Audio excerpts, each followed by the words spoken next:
अब क्या करते हैं कि कन्वेंशन तो हो गया तुम्हारा। एक बेसिक चीज़ है काइनेमेटिक्स में कि काइनेमेटिक्स में मोशन की 3 बेसिक इक्वेशंस होती हैं। तो ये कन्वेंशन से निपटने के बाद अब हम लोग करते हैं मोशन की इक्वेशन यूनिफॉर्म एक्सेलरेशन के केस में। तो चलो शुरू किया जाए। इक्वेशन ऑफ मोशन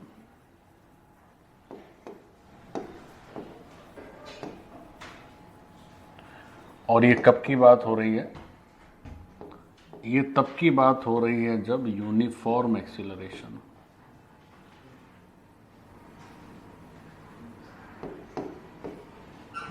हम बच्चों तब की बात कर रहे हैं जब यूनिफॉर्म एक्सेलरेशन। तो मोशन की बात कर रहे हैं जब यूनिफॉर्म एक्सेलरेशन। तो ये कैसे क्या होता है जरा देखें।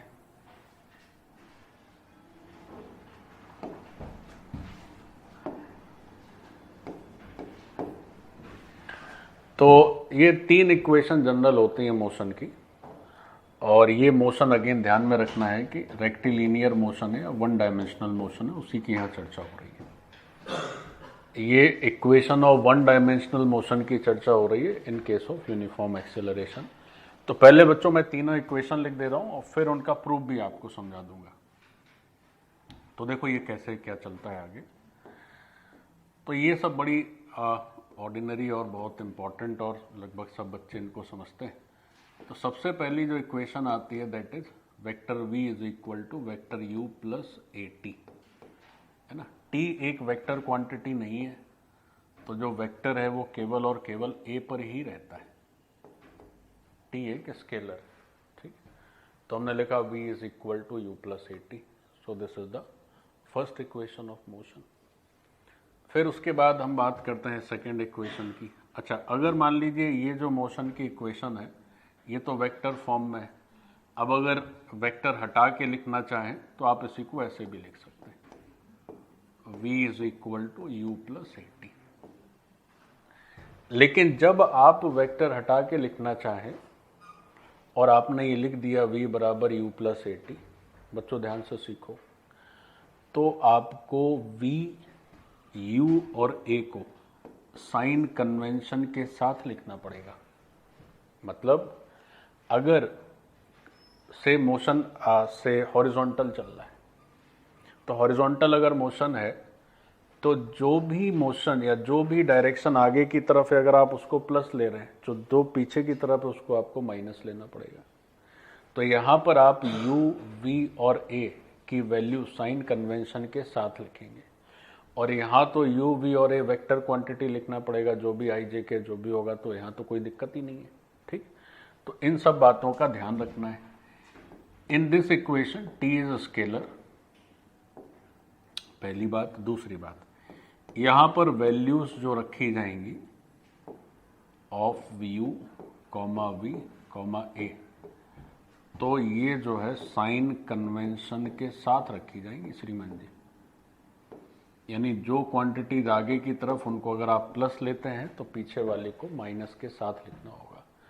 आप ऐसा भी कर सकते हैं, है ना। आप ऐसे ही करके चलिए ना, आगे मतलब पॉजिटिव, पीछे मतलब नेगेटिव, ठीक है। तो ये जो है हमारी पहली इक्वेशन हो गई मोशन की। ये वेक्टर के फॉर्म में है और इसमें मैंने वेक्टर का साइन हटा दिया है, लेकिन साइन कन्वेंशन जरूर ही यूज करना है। सो this is the first one. पहले तीनों लिखवा देते हैं, फिर तीनों को एक साथ हम प्रूफ कर देंगे। Now moving to the second. देखो सेकंड क्या है। जो सेकंड इक्वेशन है that is s is equal to U plus half A T square, ऐसे। अच्छा, एक चीज और, जैसे अगर आपको वेक्टर का थोड़ा मोड़ा ध्यान है तो यहां पर ये जो दो वेक्टर हैं, दो वेक्टर ऐड हो रहे हैं, तो वेक्टर के एडिशन से एक वेक्टर क्वांटिटी मिलेगी कि नहीं मिलेगी, है ना। तो ये भी सब सोच लेना है कि सामने वेक्टर है तो इधर भी वेक्टर ही होने चाहिए। फिर अगर वेक्टर में एक स्केलर से मल्टीप्लाई करें तो क्या वेक्टर का साइन चेंज होता है या वेक्टर की डायरेक्शन चेंज होती है? होती है, अगर वो नेगेटिव हो, बट टाइम नेगेटिव होता नहीं है। तो टाइम नेगेटिव नहीं होगा, तो AT का वही डायरेक्शन होगा जो A का डायरेक्शन है। बच्चों होगा कि नहीं होगा, है ना। तो जब आप पढ़ते हैं तो आप अपनी नॉलेज के हिसाब से, जितना आपको आता है उसके हिसाब से ही चीज़ें सोच पाते हैं। तो आप अच्छे से सोचा करिए। तो S इज इक्वल टू हो गया UT plus half AT square. Again इसमें अगर आप वेक्टर हटा के लिखना चाहें तो फिर आप ऐसे लिख सकते हैं, S is equal to UT होना चाहिए, sorry, S is equal to UT plus half AT square. तो ऊपर वाली जो इक्वेशन है वो इक्वेशन पूरी वेक्टर के साथ हो गई। नीचे वाली जो इक्वेशन है ये वेक्टर नहीं है, लेकिन फिर भी इसमें हमें इस बात का ध्यान रखना होगा कि जो S है, जो U है और जो A है वो साइन कन्वेंशन के साथ ही लिखना है। प्लस है तो प्लस, माइनस है तो माइनस, ठीक है। तो S, U और A साइन कन्वेंशन के साथ वैल्यू रखी जाएगी। तो S is equal to UT plus half AT square. फिर ये तीसरी और आखिरी, तो तीसरी और आखिरी क्या है साहब? तो तीसरी और आखिरी है से, अच्छा एक बात और समझ लीजिए, जैसे पहले अच्छा लिख देते हैं, तो V square is equal to U square plus 2, A dot S लिखा जाता है, डॉट प्रोडक्ट है ये। अच्छा अब आप बताइए कि यहां पे वेक्टर लगाए लेकिन यहां वेक्टर नहीं लगाए। देखो समझो इसका मतलब क्या है। जैसे अगर हम V डॉट V लिखें, बच्चों गौर से देखो, तो इसको लिखोगे मॉड V, मॉड V, और जिस वेक्टर को उसी वेक्टर के साथ डॉट प्रोडक्ट करेंगे तो बीच का एंगल क्या हो गया? 0। तो 20 का एंगल 0 हो गया तो डॉट प्रोडक्ट क्या हो जाएगा? Mod V square. तो किसी भी क्वांटिटी का खुद के साथ जब डॉट प्रोडक्ट होता है तो उसके मैग्नीट्यूड का स्क्वायर ही आता है, और उसको लिखने का एक तरीका ये भी है। तो ये आप बगल में लिख लें, यानी जो V स्क्वायर लिखा है वहां वेक्टर की जरूरत इसलिए नहीं है क्योंकि वो V का V के साथ ही डॉट प्रोडक्ट है। तो गड़बड़ नहीं हो रहा है, देखो ऐसा नहीं हो रहा है। देखो इधर स्केलर है, ये भी स्केलर है, और ये तो दोनों वेक्टर है। तो स्केलर में वेक्टर जुड़ सकता है भला? बोलो। ये है स्केलर, कांस्टेंट हो गया, यहाँ तो वेक्टर है नहीं, और ये है स्केलर, और ये दोनों लिखे हैं वेक्टर। तो ये कैसे पॉसिबल है? जी सर, ये वेक्टर नहीं है बच्चों, ये भी स्केलर है, क्योंकि ये डॉट प्रोडक्ट है, और डॉट प्रोडक्ट का नाम ही स्केलर प्रोडक्ट है, तो इससे स्केलर वैल्यू आती है। तो V square is equal to E square plus 2AS। So this is the third equation. अब अगर आप इसको वेक्टर की जगह उस तरह से लिखना चाहें, केवल साइन कन्वेंशन पर बेस्ड करके लिखना चाहें तो भी लिख सकते हैं। तो फिर आपको लिखना पड़ेगा V square equal to U square plus 2AS। तो जब साइन कन्वेंशन यानी आप वेक्टर हटा के लिखते हैं तब साइन कन्वेंशन का झंझट है बच्चों, लेकिन अगर आप वेक्टर के साथ लिखते हैं तब तो जो वेक्टर दिया है वही लिखना होगा, उसमें तो अपने आप IJ के सब रहेगा ही रहेगा, है ना। तो यहां पर हमें क्या करना है, यहां पर V, U और S ये सारा का सारा साइन कन्वेंशन के साथ लिखना होगा, ठीक है। अच्छा ये A भी है, A छूट गया। V, U, S और A ये सारी क्वांटिटीज हमें साइन कन्वेंशन के साथ लिखनी पड़ती है। So these are the 3 basic equation of motion, 1D motion, rectilinear motion. अब ये इक्वेशन कहाँ से प्रकट हुई, जरा इस पे भी चर्चा कर ली जाए। तो ये इक्वेशन प्रकट करना बहुत आसान है आपके लिए, तो इनका प्रूफ एक एक करके फटाफट निपटाते हैं बच्चों, थोड़ा तेज करेंगे प्रूफ। अच्छा इन सारे मोशन में जो जो क्वांटिटीज हैं उनका मतलब समझ लेते हैं। वैसे आप मतलब समझते हैं, फिर भी मैं एक बार लिख देता हूं। तो साहब ऊपर जो जो टर्म्स यूज किए गए हैं उनका मीनिंग देख लें क्या है। तो एक टर्म यूज किया गया है V, तो v का मतलब हुआ यहाँ पर फाइनल वेलोसिटी। फिर ऊपर एक टर्म यूज किया गया है बच्चों u, तो u का मतलब हुआ इनिशियल वेलोसिटी, u का मतलब हुआ इनिशियल वेलोसिटी। फिर एक टर्म यूज किया गया है t, तो t तो सब समझते ही हैं, t का मतलब होता है टाइम। फिर एक टर्म यूज किया गया है a, तो a stands for acceleration, so this is also done. और कुछ है बाकी? हाँ, एक टर्म यूज किया गया है s, तो s का मतलब है डिस्प्लेसमेंट। तो बस इतना ही है। तो इन्हीं 5 पैरामीटर्स में हमारी सारी इक्वेशंस बंधी हुई है, v, u, a, t और s। तो ये हो गया हमारे 5 parameters v, u, a, t और s। अब बच्चों क्या है, ये सब निपट गया। अब जरा इनके नहीं, नो, ये डिस्प्लेसमेंट है, डिस्टेंस समझने की भूल ना करें।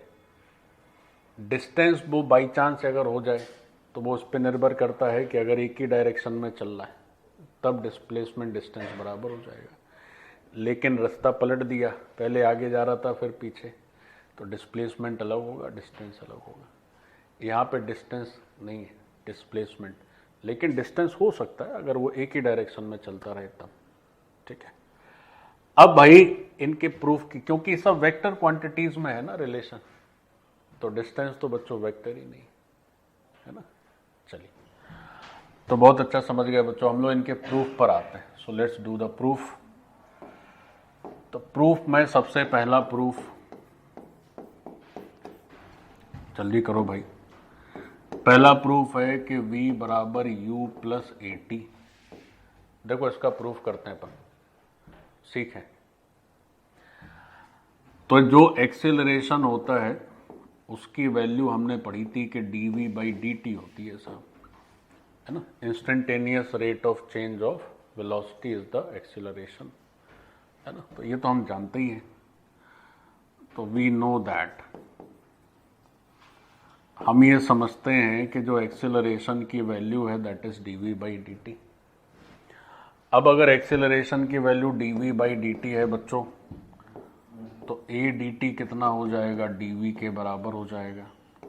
अब दोनों साइड इंटीग्रेट कर दो, t इक्वल टू 0 से t इक्वल टू t, और वेलोसिटी इनिशियल u थी और फाइनल हो गई v।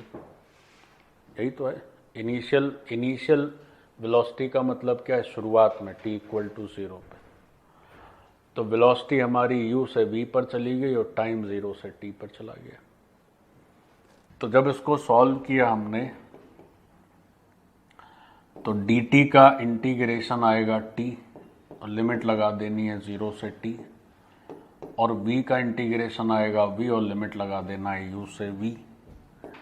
तो जब सॉल्व करोगे तो final limit minus initial limit, और यहाँ भी वही होगा, final limit minus initial limit. कुछ लोग बातूनी बाबा की तरह हैं, मानते नहीं, समझ नहीं रहे हैं कि मोशन की इक्वेशन का प्रूफ चल रहा है, उड़ जाएगा तो बताइए क्या होगा। समझ नहीं रहे इसकी गंभीरता को, कतर कतर लगा हुआ है। हो गया साहब प्रूफ। तो ये पहला प्रूफ हो गया, v बराबर u प्लस ए टी। तो ये सबसे पहली इक्वेशन है। तो इसके प्रूफ के लिए हमने क्या किया, पहले हमने a को लिखा जैसे dv बाई डी टी, फिर इंटीग्रेट कर दिया दोनों तरफ। और इंटीग्रेट में लिमिट्स का जरूर ध्यान रखें, चूंकि तुम शुरुआत कर रहे हो फिजिक्स में इंटीग्रेशन की। तो टाइम शुरुआत से t सेकेंड तक चले मान लीजिए, तो टाइम t बराबर 0 से t। इनिशियल वेलोसिटी है u और फाइनल वेलोसिटी है t v, सॉरी। तो आंसर रख दिया, हो गया ये कंप्लीट। अब दूसरे की चर्चा करते हैं। दूसरे की जरा चर्चा कर लो, सीख लें जरा दूसरा। तो दूसरा जो है साहब वो है हमारा s is equal to U T. वैसे आई थिंक कक्षा 9 में ये सब पढ़ते थे ना आप लोग, बताइए आप लोग कितने जानकार लोग हैं, पहले से जानते हैं। तो s बराबर U T plus half A T square. अब इसको प्रूफ करना है। साहब कैसे प्रूफ करें? कैसे साहब इसका प्रूफ करें? बहुत आसान है प्रूफ करना। कैसे? अब s किस में आता है? तो जब v की वैल्यू पढ़ते हो तो वो होता है ds/dt। होता है कि नहीं होता है? v की वैल्यू होती है ds/dt। अब रिजल्ट हो गया साहब ds बराबर v/dt। अब देखो एक बात सीख लो, ds का इंटीग्रेशन तो s हो जाएगा, लेकिन यहां t के रिस्पेक्ट में कर रहे हो इंटीग्रेट और इंटीग्रेट कर रहे हो v को, तो पहले तुमको v को लिखना पड़ेगा t के टर्म्स में, है ना। जैसे हम कहें कि अच्छा बताओ y को इंटीग्रेट करिए x के रिस्पेक्ट में, तो कैसे करोगे बच्चों? जिस वेरिएबल के रिस्पेक्ट में इंटीग्रेट करते हैं, इंटीग्रेशन के अंदर उसी का फंक्शन होना चाहिए। y को कैसे कर दोगे? तो पहले तुम्हें क्या करना पड़ेगा, y को चेंज करना पड़ेगा इनटू फंक्शन ऑफ x। हाँ, या फिर आप ऐसे सोचो कि अगर ये कांस्टेंट हो तो बात अलग है, लेकिन अगर y भी वेरिएबल है और उसको x के और x पर डिपेंडेंट है, वेरिएबल है डिपेंडेंट ऑन x, यानी x पर डिपेंडेंट है, तो आपको पहले y को x के टर्म में लिखना पड़ेगा, तब आप इंटीग्रेट कर पाएंगे। जैसे हमने कहा चलो y बराबर है से x³ माइनस 3x या 2x, चलो इस तरह से, तो फिर इंटीग्रेशन कैसे होगा? x³ माइनस 2x को इंटीग्रेट कर सकते हो x के रिस्पेक्ट में। तो अब जब इंटीग्रेट करोगे तो इंटीग्रेशन की वैल्यू क्या आ जाएगी? तो आ जाएगी x⁴/4 माइनस x² प्लस एक इंटीग्रेशन का कांस्टेंट ले लीजिए।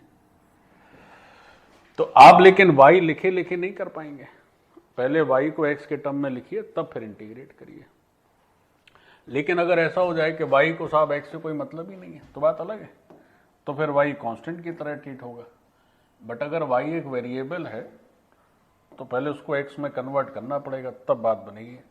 तो ये तो पूरा मामला देखो अलग होगा। ये तो हम तुमको इंटीग्रेशन समझाने के लिए किए, तो वो इसलिए करना पड़ा क्योंकि यहाँ वैसी स्थिति आ चुकी है। देखो कैसी स्थिति आ चुकी है। ये बताओ, अगर एक्सेलरेशन यूनिफॉर्म है, मान लेते हैं नॉन जीरो है, तो तुम्हारी ये वेलोसिटी टाइम पर डिपेंडेंट है कि टाइम से इंडिपेंडेंट है? बताओ भाई, एक्सेलरेशन है तो वेलोसिटी बदल रही है समय के साथ। तो अगर हमारा ये डिपेंडेंट है टाइम पर, ये डिपेंडेंट है ओवर टाइम, तो उसको टाइम के टर्म में लिखना पड़ेगा कि नहीं लिखना पड़ेगा? तो टाइम के टर्म में लिखो तब ना फिर इंटीग्रेट कर पाओगे। ऐसे लिखे लिखे कैसे इंटीग्रेट हो जाएगा? तो क्या तुम्हारे पास कुछ ऐसी जानकारी है जिससे कि तुम v को टाइम के टर्म में लिख पाओ? हाँ साहब, है जानकारी। v अभी बताया पहली इक्वेशन में आपने u+at होता है, आपने बताया v होता है u+at, तो v को लिख दिए u+at। अब बताओ, अच्छा इसमें ये जो फॉर्मूला है, अच्छा एक चीज और कर लो, ये जो ऊपर अभी हमने जानकारी लिखी थी ना u v और ये सब तामझाम, इसमें एक बात और लिख लेते हैं। क्या? देखो ध्यान से, हम बात कर रहे हैं यूनिफॉर्म एक्सेलरेशन की। तो ये जो इतने पैरामीटर्स हैं, इन पैरामीटर्स में अगर हम चेक करें तो देखें कौन कौन से पैरामीटर बदल रहे हैं और कौन कौन से पैरामीटर्स नहीं बदल रहे हैं। तो देखो, फाइनल वेलोसिटी चेंजिंग होगी, ये तो बदलेगी समय के साथ, ठीक है। इनिशियल वेलोसिटी कांस्टेंट रहती है, वो तो क्वेश्चन में दी रहेगी, ये फिक्स्ड रहेगी, ये नहीं बदलेगी। अच्छा, चूंकि हम लोग बात ही कर रहे हैं कि एक्सेलरेशन यूनिफॉर्म है, तो ये भी नहीं बदलेगा, ये भी कांस्टेंट है। कांस्टेंट कहें, फिक्स्ड कहें, यूनिफॉर्म कहें, एक ही बात है। समय के साथ डिस्प्लेसमेंट भी बदल सकता है, तो ये भी चेंजिंग है। तो जहां पर आपने ये लिखा है उसको लिख लें, और समय तो खैर बदलता ही बदलता है, तो ये भी चेंजिंग है। तो ये जो पैरामीटर्स आप देख रहे हो, कितने पैरामीटर्स हैं साहब? 1 2 3 4 5 6, 6 में फिक्स्ड दो ही है, इनिशियल वेलोसिटी और एक्सेलरेशन, बाकी सब बदल रहे हैं। ठीक, इनिशियल वेलोसिटी हमेशा गिवन रहेगी क्वेश्चन में, और एक्सेलरेशन भी दिया रहेगा या बताना पड़े जो भी हो, बट चूंकि हम लोग ये पूरा एनालिसिस किसके लिए कर रहे हैं, यूनिफॉर्म एक्सेलरेशन वाले रेक्टिलिनियर मोशन के लिए, तो यहाँ पर तीन चीजें नहीं बदल रही हैं और तीन चीजें बदल रही हैं, दो चीजें फिक्स है। पहले उसको लिख लें, तो ऐसा जानकारी हो जाएगी तो आपको इंटीग्रेशन में काफी मदद मिलेगी। तो इंटीग्रेशन में कैसी मदद मिलेगी देखो, सीखो। रफ कर दूं? ठीक है, सो लेट्स मूव अहेड। देखो साहब, तो हमें चूंकि सेकेंड इक्वेशन का प्रूफ करना है, तो हम उसको करें कैसे? तो हमने लिख लिया कि v बराबर D S by D T, तो v की जगह u प्लस ए टी कर दिए। बच्चों सीखो, तो v जो है समय के ऊपर डिपेंडेंट है, टाइम डिपेंडेंट है। अब इन दो में देखें क्या क्या डिपेंडेंट है और क्या क्या कांस्टेंट है। u बताओ चेंज हो रहा है या नहीं हो रहा है? u तो चेंज नहीं हो रहा है, u तो फिक्स्ड है, तो ये फिक्स्ड है। अच्छा, इसमें a फिक्स्ड है। तो क्या तुम्हें ये पता है कि अगर जो कांस्टेंट, जैसे हम इंटीग्रेशन का अब साइन लगाएं, तो डिस्प्लेसमेंट जो है ds हमने लिखा है, तो डिस्प्लेसमेंट हो गया टाइम 0 से t, और a dt ये भी 0 से t। देखो a तो बदल नहीं रहा है, a तो फिक्स्ड है, और डिस्प्लेसमेंट अगर हम मान के चलें कि इनिशियल डिस्प्लेसमेंट 0 मान लें, तो 0 से s जो है वो फाइनल डिस्प्लेसमेंट हो गया। भाई जहां खड़ा है तब तो डिस्प्लेसमेंट 0 है, तो 0 से s हो गया। अब सीखो जरा इंटीग्रेशन कैसे होगा। तो ds का integration s, initial limit 0, final s। अच्छा, अब इसको देखो जरा बच्चों, इंटीग्रेशन के अंदर जो कांस्टेंट होते हैं वो इंटीग्रेशन के बाहर आ जाते हैं। तो ये जो कांस्टेंट u है, दिस विल कम आउट, और ये जो इंटीग्रेशन के अंदर कांस्टेंट है, this will also come out, ऐसे। अब अगर हम इसको सॉल्व करें, तो अपर लिमिट है s, लोअर लिमिट है 0। अच्छा, dt का इंटीग्रेशन हो जाएगा t, और t का इंटीग्रेशन क्या हो जाएगा पहले बच्चों, t² बाई 2, 0 से t, है ना। t का इंटीग्रेशन क्या हो जाएगा, t² बाई 2 और 0 से t। तो अगर इसकी वैल्यू लिखी जाए, so value is s is equal to ut plus half at²। So this is proved. लेकिन इसमें थोड़ा बेस देखो, समझने के लिए क्या है कि सब समझ लीजिए, अच्छी बात है। ना समझने वालों के लिए तो सब काला अक्षर भैंस बराबर है, क्या इंटीग्रेशन हो क्या डिफरेंशिएशन। यहाँ पे एक एक बारीकी से समझ जाएंगे। बच्चों एक बात और समझें, कोई भी स्टूडेंट जो अच्छी रैंक से अगर सेलेक्ट होता है, तो उसकी बुद्धि और उसके सोचने समझने का जो नज़रिया है, बहुत एक तो फ्लेक्सिबल रहेगा और बड़ा शार्प और बारीक रहता है। बारीक कहने का मतलब है कि हर छोटी से छोटी गलती उसको समझ में आनी चाहिए, है ना। तो माना जाएगा कि ठीक से पढ़ाई वढ़ाई चल रही है। मोटा मोटा ज्ञान है तो फिर मोटी मोटी रैंक आएगी 5-6 डिजिट की, तो उस हिसाब से देखिए। Anyway, so this part is done. अब रह गई हमारी तीसरी से भी निपट लेते हैं। तीसरी इक्वेशन के प्रूफ से भी निपट लिया जाए। तो साहब तीसरी इक्वेशन कहती है कि जो v² है that is u² plus 2as। v² is what, it is u² plus 2as। अब इसको कैसे करेंगे? तो इसके लिए तुम्हें ध्यान में होगा कि a को लिखते थे v dv बाई ds। ऐसे ही करते थे कि नहीं करते थे? a की वैल्यू कितनी आती थी, v db बाई ds। अब इसको इंटीग्रेट कर लीजिए। कैसे? देखो a ds बराबर V D B, A D S is equal to V D B.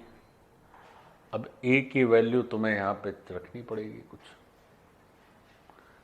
कुछ ऐसा रखो जिससे कि अब तुम्हारा सॉल्व हो जाए। तो इसको तुम अपने आप करके देखो, आखिरी इक्वेशन है, बाकी दो प्रूफ कर दी, अपने आप करो, तब तक हम पानी पीते हैं। करो अब सब आगे इंटीग्रेशन करना है, कैसे करें, भारी संकट का सामना कर रहे हैं बच्चे, मैं देख रहा हूं। अरे भैया ये तो कांस्टेंट है ना प्रभु, ये थोड़ा ही ना बदल रहा है, वेलोसिटी जरूर बदल रही है। तो अगर इंटीग्रेशन कर दोगे तो डिस्प्लेसमेंट 0 से s लिख दीजिए, वेलोसिटी u से v कर दीजिए, इनिशियल से फाइनल। इसमें कौन सा संकट? तो चलो बताओ, एक कांस्टेंट है तो इंटीग्रेशन के बाहर कर दीजिए। देखो चूंकि आपकी शुरुआत, तुम एकदम आपको जो है ऐसे नहीं, बचपन में चम्मच से बच्चे को दूध पिलाते हैं, फिर साथ में उसको कुछ खिलौना भी देते हैं कि वो खेलता रहे और उसको दूध पिला दिया जाए चुपके से, तो वैसे ही हम करवा रहे हैं एकदम धीरे धीरे। तो साहब ये ए हो गया, ds का इंटीग्रेशन s और v का v स्क्वायर बाई 2 और u से v में कर रहे हैं इंटीग्रेशन। तो फिर उसके बाद ये हो गया s और v square by 2 minus u square by 2। जब इसको सॉल्व करोगे तो v स्क्वायर आएगा u स्क्वायर प्लस 2as। लेकिन ये बात पक्की ध्यान दे लें कि अगर आप वेक्टर नहीं लगा रहे हैं तो जो भी वैल्यूज रखी जाएंगी वो साइन कन्वेंशन के साथ रखनी है बच्चों, प्लस माइनस में गड़बड़ नहीं होना चाहिए। और उसके लिए बहुत ज़्यादा आपको दिमाग नहीं लगाना है, आगे वाला सब प्लस, ऊपर वाला सब प्लस, नीचे वाला और पीछे वाला माइनस, बस इतना ही ध्यान रखना है, and you will always have the correct result. ठीक है, सो ये सारी इक्वेशन का हो गया।